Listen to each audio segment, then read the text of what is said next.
Welcome back to the CFR Network with you host Noble. This broadcast is brought to you by Supreme of the UK, Premium Clothing. Check the link in the description or find them on Instagram. Shalom, balance, paradise, righteousness to all. We back in at the lab. Shabbat Shalom. Saturday sessions. I got the sibling with Mark in at the building. We're here, man. I know we dropped off last week, but we're back, man. We're back.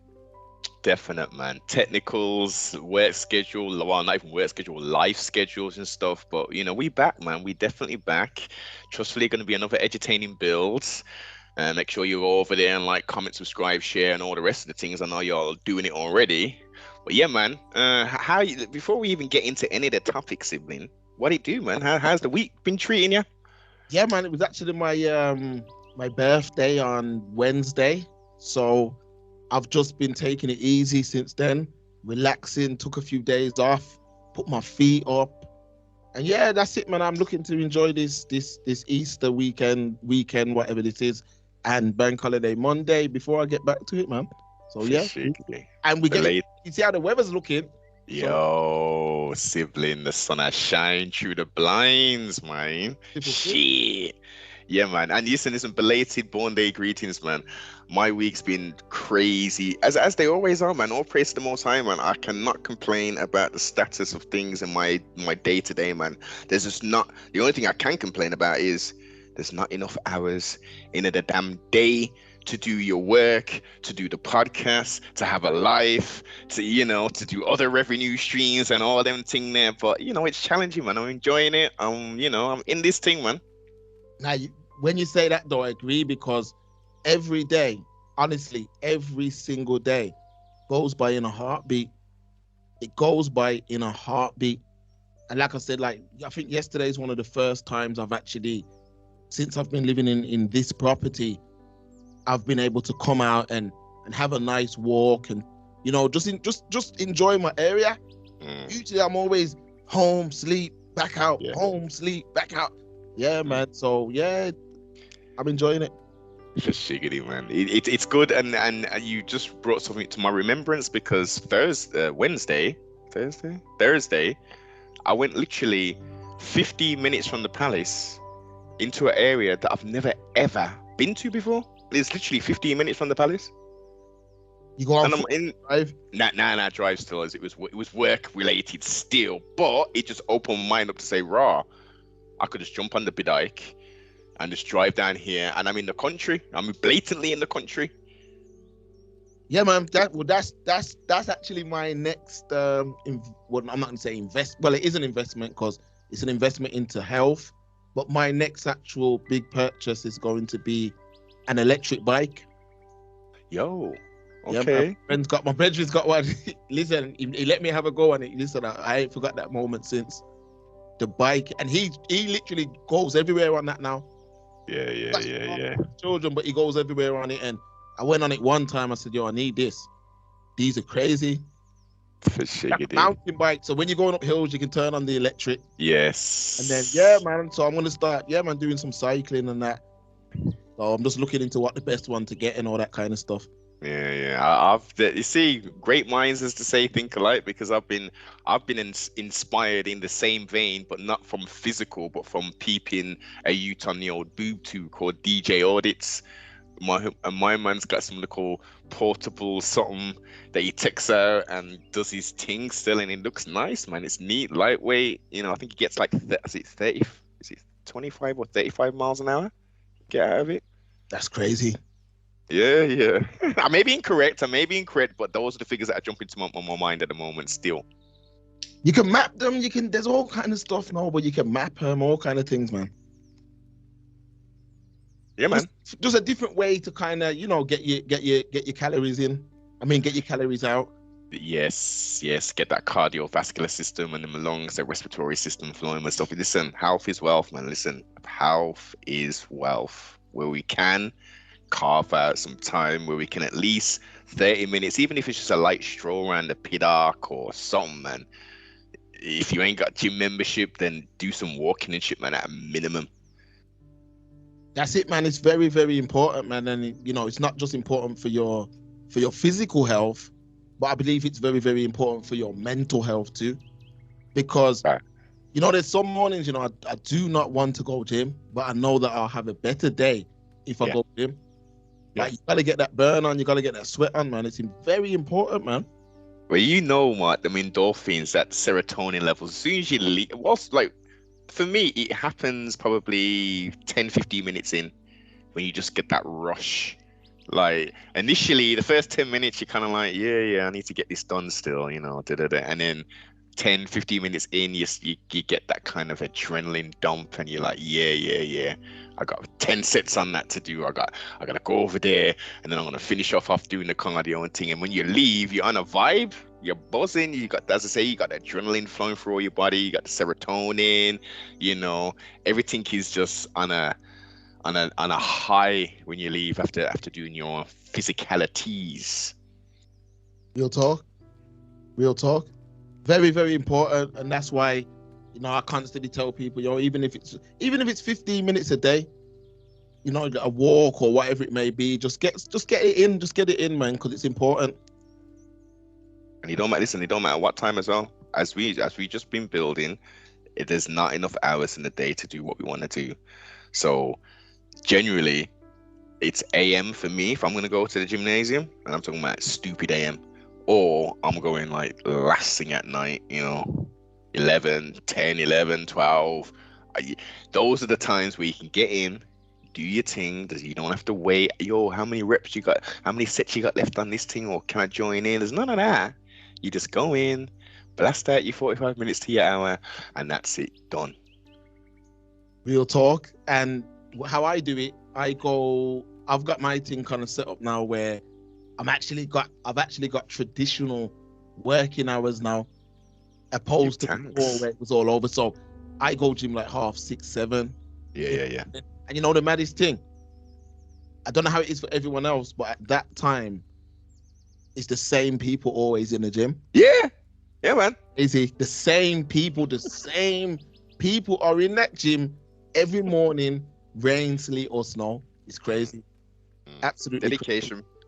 Listen, it's about creating routines and rituals. You know, if we can just do something for a month solid, that's a routine, man. That's a ritual. And it's just keeping it up, man. Just keeping it up. And no matter what you want to do, if it's just internal stuff, you know, that's all blessed. If you're looking to sculpt and change your outer self, then obviously that's a bit more of a mission in essence. And you got to be a lot more dedicated and, you know, systematic in regards to your calories, etc. Yes. I'll tell you straight. I'll tell anybody, look, weight gain, weight loss, I'm not an expert, but I'll tell you this much. Exercise, for me, is more mental. The physical side, that's done in the kitchen. That's done in the kitchen. Your diet needs to support your training.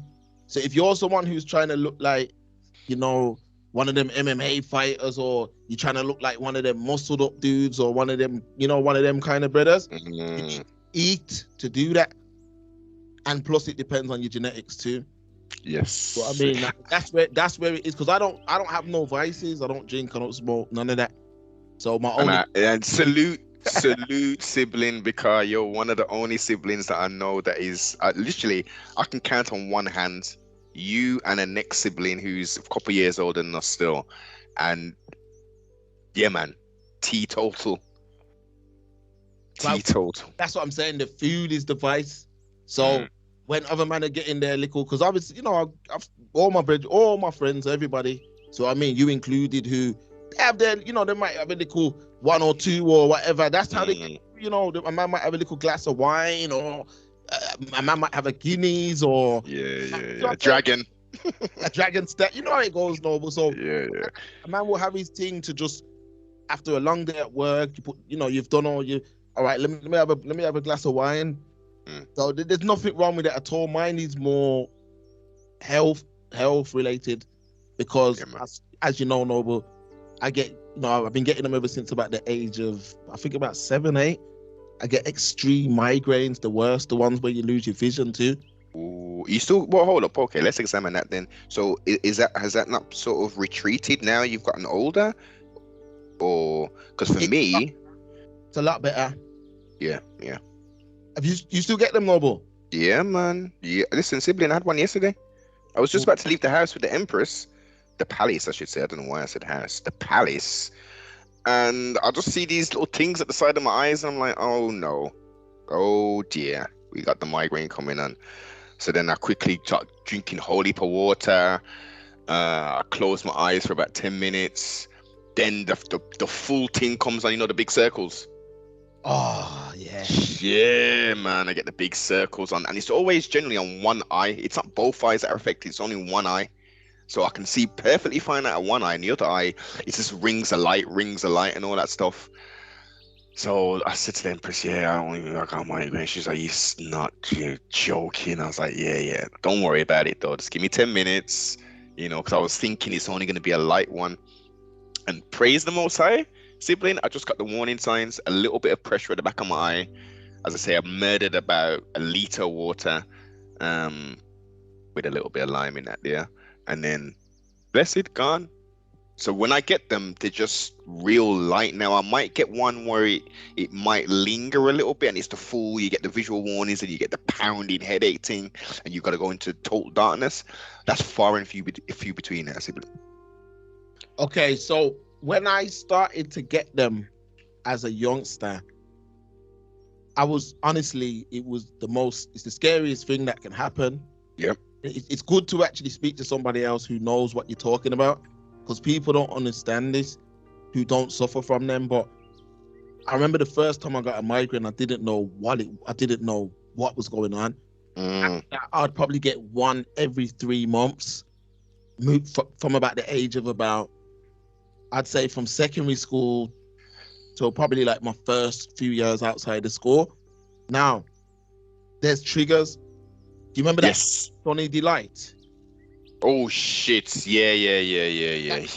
Anything too citrusy, anything with too much cheese. Like if you try and eat a pizza with added cheese, or if you eat a piece of garlic bread with too much cheese on it, alcohol is a trigger. Chocolate. So basically, once I kind of got the education on what it is that triggers it, I just stayed away from anything that would trigger it. But now, as an adult, what happens now is it is very few and far between, but I'll get like maybe one every 18 months. That's how it works now. But once I get it, you see how you said yesterday, what happens to me is you lose your vision. Now, when you lose your vision, it's not a total blackout. It's like your eyes are blurry. Like a bootleg movie. Yes. Your vision goes like that. Now your vision will go like that. Your eyes will start to flash first. So your eyes will start to flash, so you can see your heartbeat through your eyes. That happens, and then you lose your vision. Once you lose your vision, you've got about half an hour wherever you are to get to a dark room. Yes. Now I can give you the cheat code right now. I think I've gave it you before, but anyone else who suffers from migraines, here's the cheat code. When you lose your vision, you have about half an hour to get to a dark room. Wait until the pain kicks in. So wait until that half an hour passes and the pain kicks in. Once the pain kicks in, you want to buy the soluble Panadol tablets. Yes, I remember you telling me. Yes. The soluble Panadol tablets. Now listen, I'm a man who migraines is something that is generational in my family. My mom's dad suffered from them. My mom suffers from them. Me and one of my sisters out of 5 children suffer from them. Now, they've given me any kind of like medication you can think of. I've had, nothing's worked. Panadol, soluble, put that into a glass, little bit of water. When the pain kicks in, drink it, and then go to bed, then go to sleep. I know it's very hard to sleep, but then sleep. What that does is, let's say you're someone who usually gets pain for maybe 10 hours. It will take it right down to like 3. So by the time you wake up, you'll be nice. Mm. Now, what a migraine is actually telling you is that you're lacking something. Yes. You're either lacking rest, sleep. You either have not eaten. Mm-hmm. It's something you have not done, and your body needs that. So whatever it is, like yesterday, Noble, you might have had a mad week, and you needed to sleep. You see what I'm saying? Or you haven't eaten, and your body needs that food to fuel you. Yes. So that's what happens. So for me, it's always at stressful times. Like I'm running up and down trying to get things done, and then my body will be like, migraine, you need to sleep. And hold that, Mark. He's and trust me, listen, I'm telling you now, there's no pain like it, no toothache, nothing. Once, listen, I've had migraines where it'll make a man's eyes tear. Yeah, man. For the pain. Have you been sick? Have you had the sick as well? Been vomiting and all that as well with it? Yes, I've had the side effects I get is you can get diarrhea certain times. You can get the vomit depending on what you've eaten. If it's cheese, more time you'll vomit. It will just take, and even if you haven't eaten a lot, it will just bring up the lining in your stomach. It's horrible. Yes. Oh God. Man. It's migraines. Anyone who suffers them, listen, I know what you're going through. Trust me, I know what you're going through. And I always used to think it, because I remember there was a baller. One time I was reading about this baller, and he was saying right before the games, like one time his eyes started to flash before a big game. You get me? It's just horrible, man. It's horrible. Trust me. Lemon water's good as well. Get a lemon. Get some lemons. Lemons with seeds. Of course. Never use lemons without no seeds. Hey, but sibling. You know how it's difficult these days to even get limes with seeds. Never mind lemons. There's a website still what I can send you. Yeah, man. Bless it. There's these lemons now, because look, how I knew is when I went to Thailand. It could have been Thailand the last time, and the lemon looks so different. And I remember saying, "Yo, this lemon looks different." But when I actually put it into my water, I said, "Yo, this is actually a real lemon." Yeah, man. So from that point forward, they were saying over there, "Yo, you need lemon with seeds." Yes. So what you do, you get some lemons. You can get a lemon squeezer from Asda, Tesco, or wherever. Squeeze the juice into some water, probably like a liter. Back that down. Yeah, man. Very good for us migraine sufferers. Very, very good. Good for your skin too. Man. Try and do that at least twice a week. Do you know what I'm saying? So yeah, man. But the migraine thing, it's not nice at all. Ain't not nice. I don't wish it upon anybody, but we've given you some little, as you say, some cheat codes, man, to try and get around that there, because it ain't not. And listen, what about when you're driving, sibling, and you're on a motorway, and all of a sudden you're like, raw, I'm getting a migraine. I gotta pull over at a service station. No, boy. I got horror stories. I remember one time I was going to Leicester. It was a meal. It was like a restaurant opening, and it was like a big thing, a big meal. And because I wanted to eat, I never ate the whole day. Oh, shit. So I didn't eat the whole day, and then I stopped at the service station, and I was so hungry. I bought this little brownie, and I ate this brownie. I swear, and I ate this brownie, yeah. I started to flash like 20 minutes later, and I literally had to say, yo, to the brothers that were with me, because I was driving, I need to turn around, like right now. So what's up? I'm like, yo, I need to go like right now. So I'm saying I need to get back to Brom right now, like, because I've lost my vision, and even me driving is dangerous. Yes. And I remember at the time it wasn't a nice thing, man. It wasn't a nice thing. And it's happened a few times. It's happened to me. Yeah, there's been a few times, man. It's happened. Luckily, I mean, touch wood. Luckily, it's never happened on a plane, or it's never happened when I've been abroad or something like that. But yeah, man, I feel it for anyone who goes through that kind of thing. Hey, talking about that's last thing before we get into the thing. When I went to Canaries, the first time I went to Canaries, we're going back a little some now, and This is the first European vacation that me and the Empress have ever taken, sibling. Obviously, we know how we do it when we're going, especially them times. It's either Caribbean or it's the US of A is where we're going.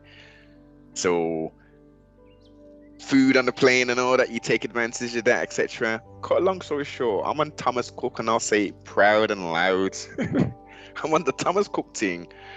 I asked for this is the time now where I'm looking into health and stuff.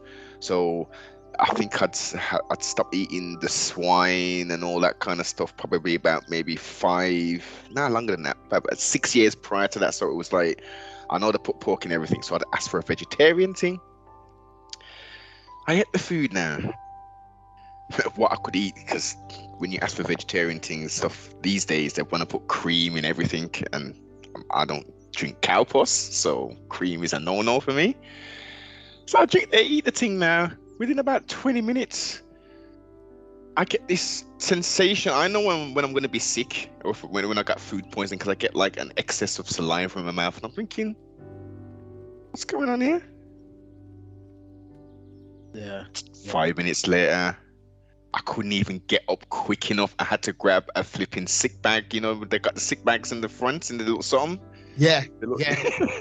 I had to grab one of them sick in that. I pretty much like destroyed that thing. As I'm getting up, getting to the toilet, into the little toilet thing, I'm puking for the 3 days. I even landed wounded. Got to the apartment. I was literally, from me puking up so much, I didn't get the migraine.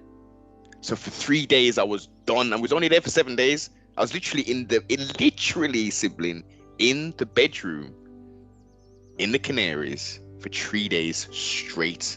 Couldn't eat nothing. When I was drinking, just plain water, sibling, I was puking that up. I had the worst case of food poisoning, which turned into a migraine. As I said, it messed up the whole first part of the holiday. And then I forced myself, weaker than a mother, weak, because I got nothing in me to get some sun. The sun recharged me a bit. By day 4, day 5, I was kind of getting back to normal.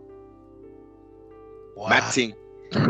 No, you gotta let me get this one off now. You gotta let me get this story off. 2013. Now remember 2013. I was going to Jamaica for Daniel Sturridge. At the time, he's playing for Liverpool.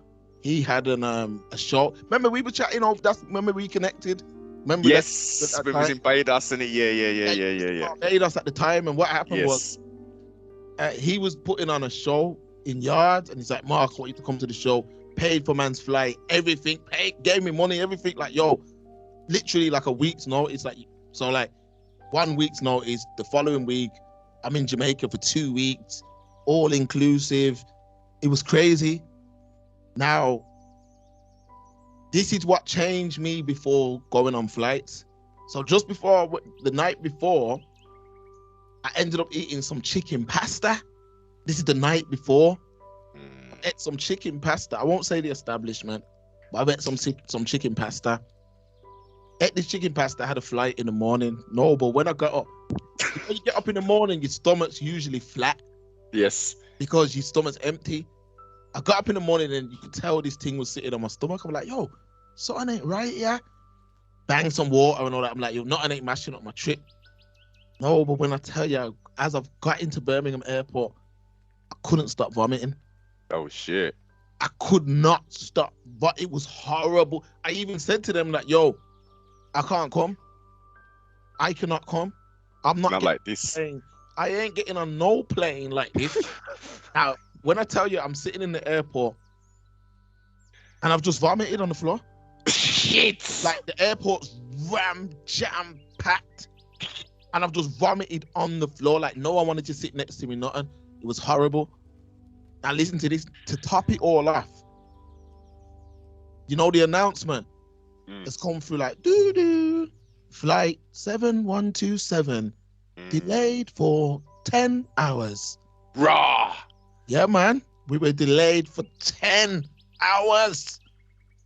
And I was sick as a parrot. Mom saying, yo, just leave. You can't go on no plane like that. And they gave me some, once I got on the plane, they gave me some tablet thing, slept the whole flight. Knock you out.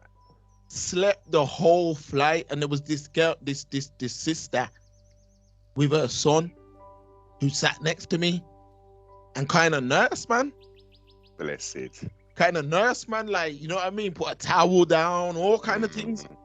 Yeah, man. And once I finished the flight and I got up and I was like, yo, I can't thank you enough, man. Do you know what I mean? I can't thank you enough for helping me through that, because that was the worst experience of my life. Like, And you was traveling solo as well? No, it was me and Steven. Okay. And we had a couple of them, man, that Daniel had, who was bringing to yard. Dean. So there was a couple of them, man. I knew of them, but I didn't know them personally. Yeah. It was just horrible, man. It was real horrible. I got through it. And then I got food poisoning in Dubai in 2014. It was Ramadan or Eid, one of the two. I think Ramadan. So the water parks were all empty. So what did I do? I went to a food shop before I went to the water park. Oh shit. Worst experience. So I feel you one fact. And I think I remember that time when you was ill still. That was about what, 17, 18, them time? Yeah. I remember. Vacations, man. You just listen. A hint to the wise should be more than sufficient, and sometimes we gotta go through these experiences to learn. Like, I am so set apart now in regards to the establishments I eat, not just because of that particular experience, but because of the line of work that I do, and I see behind the pretty facades of the little counter where you see you make your order and stuff. I go beyond that point where the storage is, where they're making the food, where the preparation. Listen, be careful where you eat. Make sure you look at the food hygiene rating. Yeah, and unfortunately in Brum, because there's so many eateries and not enough staff, they're not getting around to all of them. There was an establishment on Dudley Road that was shut down with cockroach infestation, other kind mealworms, rats. Like, what are we doing, man? What on earth? Where's the pride? You as a business owner, aren't you proud of your business? Because I'm proud of mine. And I'm not going to do anything that's going to ruin the reputation of my team. So I'm going to put the things in place to make sure. And if I've got a food place, I'm going to have a pest controller who's coming around on a quarterly basis. And he's going to report to me, yo, there's an activity here. There's a hole that needs to be shored up, needs to be proofed, blah, blah. Get it done. Get it done. I don't want nothing like that in here.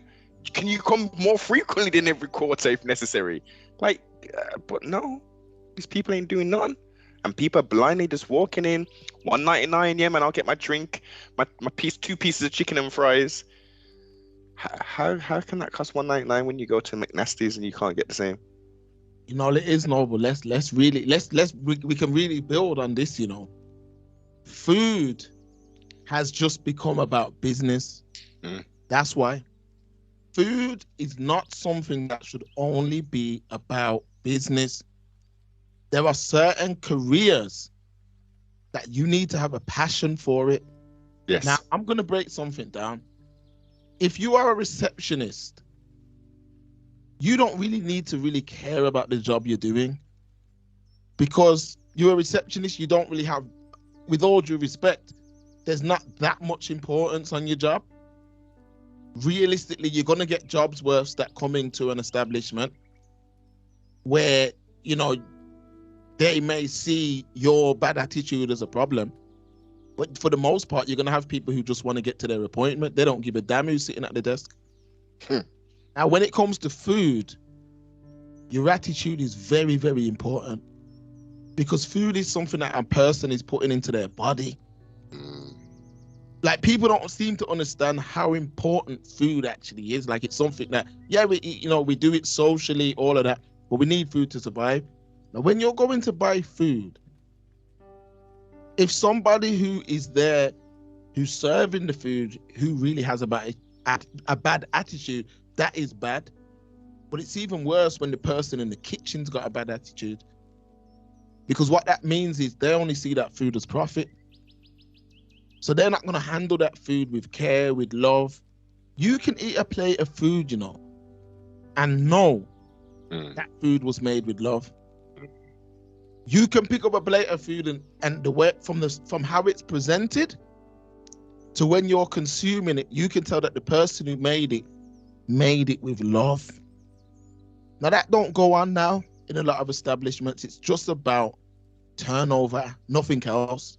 Yeah. So I literally, because obviously Easter Friday was yesterday, I went to get some fish yesterday. Now the liquor place where I buy the fish, they sell all kind of meat and everything in there also. Now there was a man coming out the van and he had all these different like pigs just hanging in this. Yes. And okay. They were branded, and I remember looking and saying, "Oh!" And he literally had his coat like an overall thing. Yeah. Hulk was literally holding the pig. Yes. You know, like how a man would bear hug something. Yes. And he's literally holding the pig and bringing it into the butcher. Yep. I'm saying to myself, the meat's rubbing all on your clothes and yeah. the fumes that are in the air, and I'm just looking and saying, that's going to be on someone's plate in a few days. Hey, let me jump in. Let me just let me add to this build real quick. Yeah, man. People don't even wash their meat, sibling. Huh? Horrible. And we're not talking with soap and washing up liquid. We're talking about vinegar, lemon, or lime, water. People ain't even doing that as a basic. And you've highlighted, and that was with the swine, sibling. Not to rain on anyone's parades, but when we go to our local butcher to get our mutton and all that kind of thing, it's the same people who are delivering that fresh meat and handling it exactly the same said way. It's not wrapped up in wax paper. It's not wrapped in even plastic. It's raw, hung up in a dirty van, and these mans are just transporting it around and slanging it. And this is the industry norm for the kind of things that oh gosh. Continue, please, sibling. No, it's really nasty, man. And the thing is that even now we're in a high pressure time. Now I know we always come on here, we always speak very relaxed, we're very thankful. Reason being, we've always known that these times were coming. Yes. So if you even think no, but I remember one time I come to check you a few years ago. You remember you was giving me bare advice on what to do. Yeah. You remember that? Yes. See what I'm saying? Enough people weren't gearing up them times. They weren't up for these times. So now what's going on now is people are making moves that they wouldn't have made if they weren't under pressure. So people are doing mad moves now, crazy moves, things that just don't even make sense. But because people are so desperate to flip, they're jumping on all kind of madness, all kind of schemes and scams. Yeah, man. Let's call it what it is. Trying to get money quick, and when you're dealing with each industry is doing it. So even like when it comes to food, there's people that are within that industry who are not passionate about food. They do not care. And because they don't care, that's why we get in people who, if you got a person who works within a food environment, if they can sell you something they wouldn't consume, that's a big red flag. And I don't mean like, because obviously you got I seen a quote the other day, and the quote made a lot of sense, and it said this: meat eaters, vegetarians, pescatarian, vegans, we're all gonna die. Like you know what I mean? Like some people may live longer or whatever, but we're all gonna die. So yes. I get that point. But when it comes to a point where someone's not even passionate about the food, something's wrong. And that's what we're seeing now. We're seeing there's all these different food establishments where it's just, you can tell it's just someone who's made an investment Mm. Yeah, I'm gonna Simple. open a burger shop. I'm gonna get business. But Yeah. it's not a man who, just like a barber, when you sit down in a barber chair, each trim, the man's supposed to approach it the same way. Yes. If a man's trying to trim you quick to get someone else in the chair quickly, that's not the barber for you. Mm. My barber, like when I sit down with my barber, he knows how to operate. Mm. He knows I'm not into the, I've left man, I've jumped out a man's chair before for not being passionate about the trim. And I wanna say, trust me, I know it sounds funny, but No, it's the truth. yeah, It's the truth, sibling. we need to get back to them times of each industry, a man was passionate about it. A man was passionate about each industry, even down to, like I said, there's so much opportunity out there. Enough. If you are passionate about the industry you're gonna go into, even down to a basic car wash. A basic car wash. A man has to have an understanding of the right fluids, the right liquids, whatever to put on you. Products. You know what I mean? Yeah. Now let me listen. And you know I'm serious, Noble, because you see, even with like my little whip that I got here now, that's like a Rolls Royce to me. It's sibling. Listen, you're dropping all of these jewels. Let me add to your crown, man. Let me add to the crown, right? The products that these car washes, man, listen, me and the Empress, listen, I praise the Most High that I've got an Empress who will come out with me and wash the rides. 2 bucket method, I'm talking, with grit guards and drying it and putting C2 on it, which is another protectant, and to buff and shine out the thing. You know how the rides look, Mark. Yeah, but I mean, I know how your things pass. You know what I mean? Yeah. So man will say, no, but you spend 3 hours washing your rides. I'm like, yeah, man. Number 1, it's therapeutic. Number 2, I can see exactly if there's any new scratches on the car, etc., etc.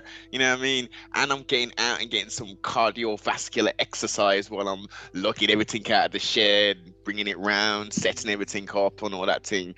You spend 10 quid every week, and you met these mans from different countries run around your car with 1 bucket. They're washing your wheels, then they start going up with the same thing, or scraping up the hell out of your paints, yeah, drying it off, spraying all kind of like acidic materials all over your paintwork and all over your rides, your car, to make sure that their job's easier cleaning.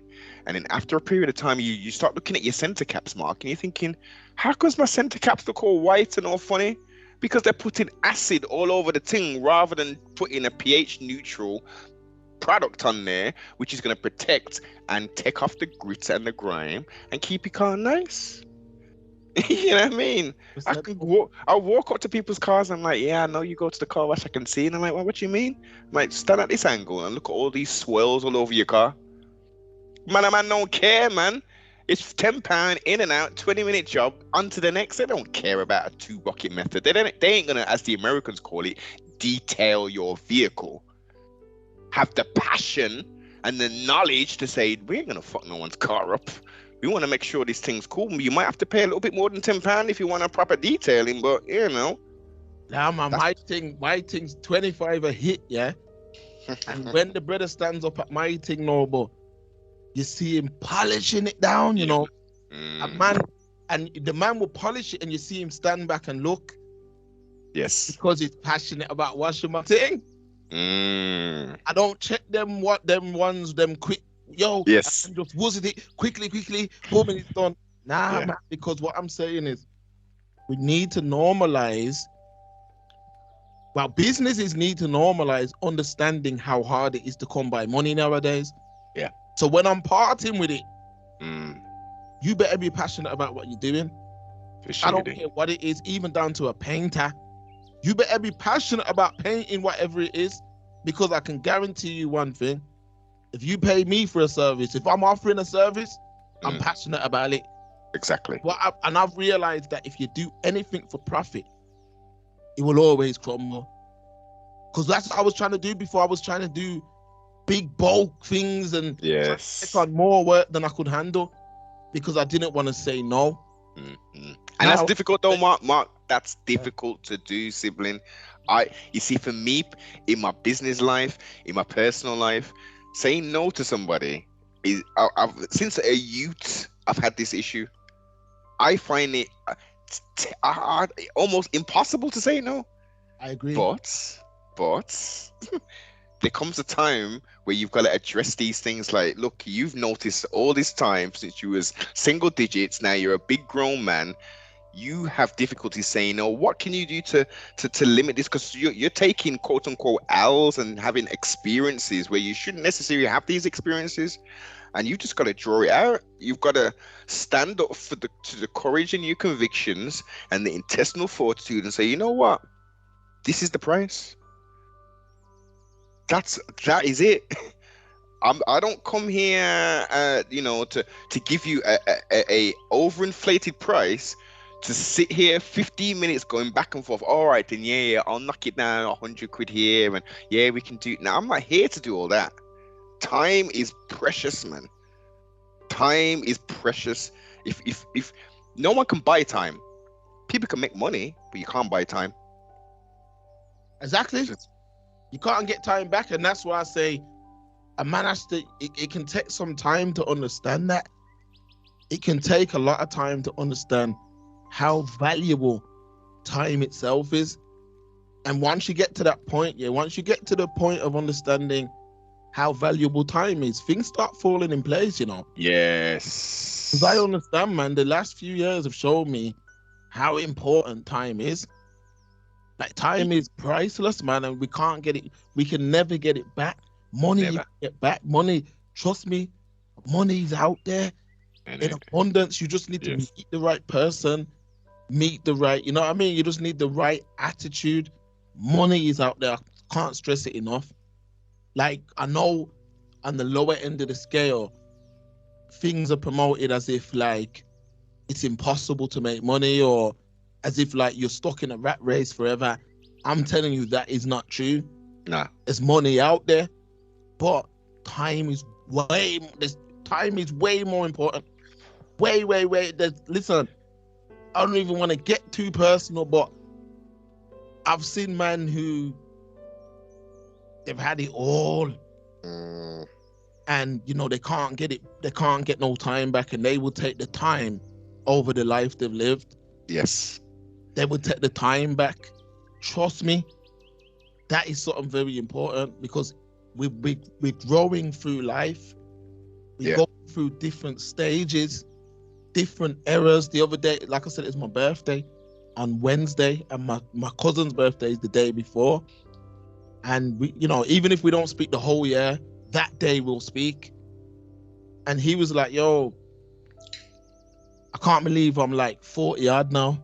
And I said to him, I said, yo, I said, listen, yes, you are 40 odd, but you have to understand that you didn't never see yourself get into that age, which is why you can't believe you're at that age. Meaning, a lot of us live life thinking that this is what life is. No, every day, every period is temporary. Every period in this existence in our life is temporary, no matter what you're going through, no matter what pain you're experiencing, no matter what grief. And on the other end of the scale too, no matter what success, no matter what health, it's all temporary. It is all temporary. And we have to understand that even from children. Look at the kind of films that we were watching, Lion King, The Cycle of Life. They're showing the dad passed away, the grief. He's now becoming a man. He has to come to terms with that. His uncle don't wish him well. This is real life. Yeah. Start to understand, yo, this is a season. You will make the right decisions, trust me. Like, no matter what, it's not gonna stay the same as this forever. It ain't, even no matter what they're talking about. No, cost of living, all of this. There are many people that are unaffected by that. Many. I'm talking, there's a lot of people that don't even care they can bring up the thing to whatever, because their team set up a certain way. Yes. And that's what I'm trying to say. Everything is seasonal. I can't stress it enough. Everything is temporary and seasonal. When you get that understanding, and then you understand that foresight is better than hindsight. Once you get that understanding also, a lot of things start to work out. 1005. You've got to have that foresight, that knowledge base, that understanding, that understanding, that overstanding, and then you've got to do the hardest thing, Mark. And the hardest thing is to say, no more. I've got to change. If I can see where I want to get to, but living how I'm living now, like for instance, let's take the average person today who's going out and, you know, they're in this fashion world kind of thing. They're in this world, so they're spending, let's say, out of their monthly paycheck on frivolous things, on all kind of stuff. Let's not even get into the detail, but let's say they're spending £600-700 a month on just foolishness. But yeah, they've got aspirations and goals to do other things, i.e. they want a nicer car.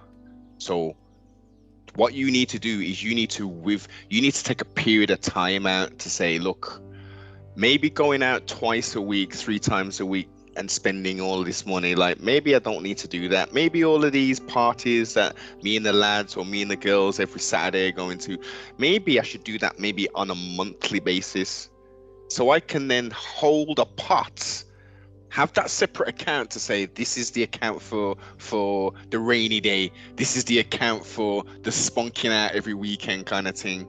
You know what I mean? Putting these things in place. So over past a 2-year period, you can look back and say, shit, man, I've got 10 wow in the bank. I've literally saved 10 wow in the bank, changed my outlook in regards to spend. Every year I'm checking. It's difficult now, obviously, with the utilities, but every year I'm checking, okay, can I switch my bank and save money? Can I switch my utilities and save money? Can I go here? You know what I mean? What can I do? Can I go to a different petrol station? And when you start looking at these things, ways to actually save money and make your life easy and better, and as I say, just withdraw from society from a period of time, and then make yourself whole, like really whole, financially, spiritually, physically, then you can say, you know what, I want to dip back into society for a couple months. Maybe I want to get that nice little bag. Maybe I want to go and have that experience and go out for that 4-day weekend in Ayia Napa or wherever the hell, you know what I mean? But we've got to have that courage to say, look, enough is enough. I'm cool, I've got a job, but I want more. And how you get more is by sometimes just sacrificing. That's what it is. You're sacrificing an element of what that temporary self has now to say, no, I can get better. It's going to get greater later. 1000%, which is why when you understand that everything has a season, you'll understand that no matter what, if you're in a dark place today, you'll know, yo, I can be out of this place. And if you're in a beautiful place, you don't want to leave that place. So you're going to be making sure that you're doing the right things.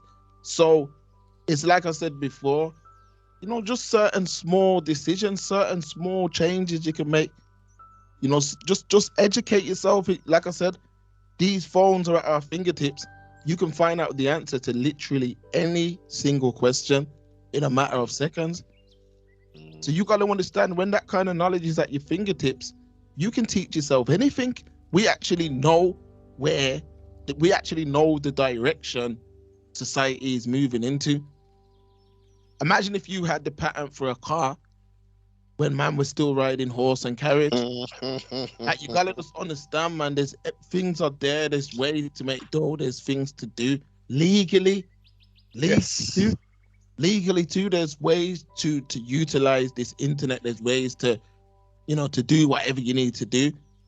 But when your mind gets stuck on doom and gloom, then you can start thinking that way, like it's all doom and gloom. And trust me, it's not, man. It's not all doom and gloom out here at all. Sun shine, sibling, Yeah, sun shine. The sun shines very bright, but how they can almost, all right, it's like this. I'll give you a personal story. So I got a cat now. For my children, I got a cat.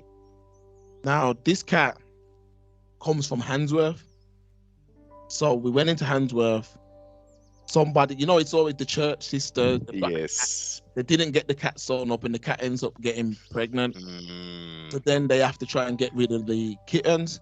Yes. So my nan knew that I wanted a cat. She's like, yo, got this cat. You know, you can come take a look. So I've gone down there. The cat's living from a shed at the time. So I'm like, wow, this is crazy. But it's a kitten. I'm like, that's the cat. Pick up the cat. Bring the cat home. Very next day, take the cat to the vet. Get all the health stuff done. All of that. Yeah. Bring the cat back home. Now, this cat, we've had this cat just the week before Christmas. Now, the cat would just hide, never come out, just hide in a corner. So I'd go on the internet. They're like, I'll just leave it. The cat will get used to you and start coming out, which the cat started to do. Now, I want to start getting this cat out of the house because since before Christmas, the cat does not leave the house. So she won't ever leave the house. So I'm saying, yo, I want to start getting this cat used to going outside. Yeah. I will open the door wide as possible. The cat will walk right up to the door and only put her head out the door, look around, but she is absolutely terrified to come out. She will not take that step out the door. No matter what I do, I can come out and call to her everything. She won't come out the door. Now, when I look back, I'm like, damn, that's the world I've created for her. Because I haven't allowed her to go outside before, so she's stuck within the walls of this home. And she thinks that's the world. Yeah. That's the same thing that society do to sections of society. They don't want you to see outside that door. They don't want you to get outside that door.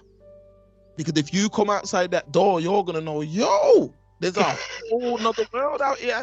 Exactly, sibling. There's a whole nother world out here that I'm not tapping into.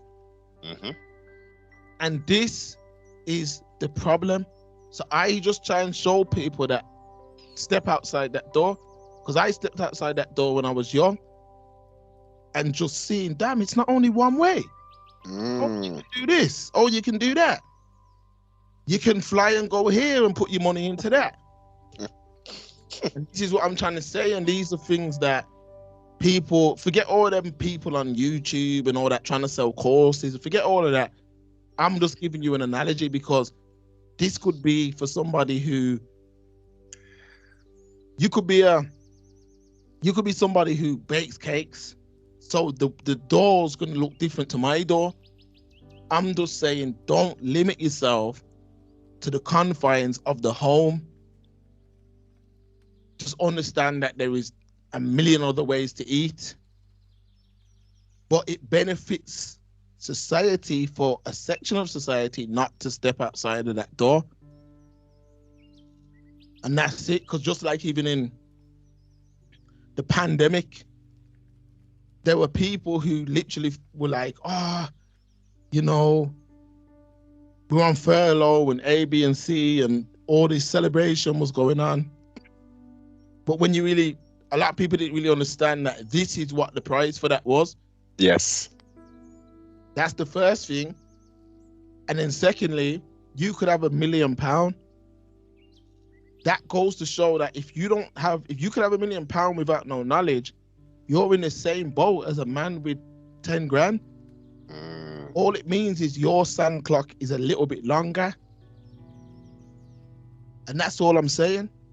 And as soon as I heard them words, you know, I remember a couple of years back, I had a big job with a big payment.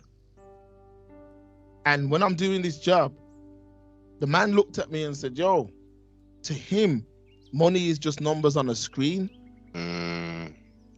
That's what the man looked in my face and said. Yo, to me, money is just numbers on a screen. It means nothing. It's just, them man don't never hold cash. None of that. Yeah. It's always, how much I owe you? Transfer that now. Yep. Wait. They don't know nothing about it. So in my head, I'm like, damn, I got to teach myself about that way of thinking. You see what I'm saying? Which is powerful, man. It's powerful. How? Because cash means nothing. Nothing. And they've made it where cash means nothing. They have made it, Noble, where cash means nothing. Listen, you can't even buy a takeaway good. Swear down, you can't even buy a takeaway. Listen, right now, if right now I could have cash right now, you can't order no food from Just Eat, Deliveroo, Uber Eats, none of that, because they do not accept cash, and that happened almost overnight. Yeah. Now you know what's about to happen now? King Charles is about to replace all the notes with his face. Yes. What that means, Noble, you know that Nike shoebox that man have got 20k stuffed in? And They can push a button and make that money mean nothing. no. Because you can go in the bank and they can say, hold on, where'd you get that from? You pay tax on that. You see what I'm saying? So now you're like, oh damn, you can't do nothing with it. But no, but I literally. Yes. This is an absolute beautiful conversation. Indeed, And man. I thought it's short, man, because. Of course. Listen, trustfully, everyone has enjoyed. Part one. Just call this part one. Yeah, we'll do this as part one. And everyone trustfully has enjoyed the build, man. Organic build, life lessons, some little bits and pieces. Make sure you like, comment, subscribe, share, tell a friend to tell a friend, and make sure you go over to Supreme of the UK on Instagram and support the sponsor. Peace. 1000% support the sponsor, man. Supreme of the UK. I got a hoodie. I'll soon be rocking that hoodie as well. Beautiful clothing, man. So yeah. Blessed.